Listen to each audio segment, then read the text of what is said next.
Hello বন্ধুরা, আমি আজকে পটেটো ফ্রাই রেসিপিটা বানিয়েছি। চলো কীভাবে বানিয়েছি দেখে নিই। ফার্স্টে আমি এই জিনিসগুলো নিয়ে নিয়েছি, এই জিনিসগুলো দিয়ে বানাবো। ফার্স্টে আমাকে আলুটা সিদ্ধ করতে হবে। চলো আমি প্রেশার কুকারে আলুটা সিদ্ধ হতে দিয়ে দিই। চলো আলুটা সিদ্ধ হয়ে গেছে আমার। এবার আমি আলুটাকে আস্তে আস্তে নামিয়ে নেবো। আলুটা গরম আছে, আলুটা একটু আস্তে আস্তে নামাতে হবে। আমি দেখে নিই আলুটা সিদ্ধ হয়েছে কিনা। হ্যাঁ, আলুটা ভালো করে সিদ্ধ হয়ে গেছে, দেখতে পাচ্ছ। এবার আলুগুলো এক জায়গায় বের করে নিয়েছি। আলুর মধ্যে একটু সস দিয়ে দিয়েছি, তারপরে একটু নুন দিয়ে দিয়েছি, তারপরে হলুদ, তারপর আমি একটু বিট নুনটা দিচ্ছি টেস্ট অনুযায়ী, ভালো টেস্ট হয় তাই জন্য। এবার আমি এটাকে একটু ভালো করে মেখে নেবো। এরপর আমি এর মধ্যে কর্নফ্লাওয়ার অ্যাড করছি। আমার পরিমাণ মতন 2 চামচ দিচ্ছি, তোমাদের পরিমাণ মতন তোমরা দিয়ে দেবে। দেখতে পাচ্ছ বন্ধুরা, আমি কর্নফ্লাওয়ারটা এখানে অ্যাড করে দিচ্ছি 2 চামচ। ঠিক আছে, এবার আমি কর্নফ্লাওয়ারটা দিয়ে ভালো করে মাখিয়ে নেবো।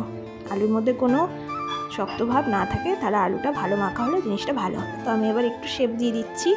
দেখতে পাচ্ছ আমি আমার পছন্দ মতন শেপ দিয়ে দিচ্ছি। এবার 2 রকমের শেপ দিয়েছি। আমি এবার একটু গোল করে নিচ্ছি, চৌকো দিয়েছি আর গোল দিয়েছি। দেখতেই পাচ্ছ আমার রেডি হয়ে গেছে শেপ দেওয়া। এবার আমি গ্যাসটা জ্বেলে কড়াটা বসিয়ে দিয়েছি। এবার আমি তেল দিয়ে দিচ্ছি। আমি সাদা তেলে করেছি, তোমরা তোমাদের মতন তেল দিয়ে করবে। সর্ষের তেলে এটা ভালো হয় না। দেখো আমি জিনিসগুলো ছেড়ে দিই। এবার এগুলো আস্তে আস্তে ভাজা হয়ে যাক। দেখো বন্ধুরা, আমার ভাজা হয়ে গেছে। এবার আমার বরকে দিয়ে, আমার বর খেয়ে কেমন হয়েছে বলবে। সত্যি হেভি হয়েছিল। ঠিক আছে, থ্যাংক ইউ, টাটা। আবার একটা রেসিপির সাথে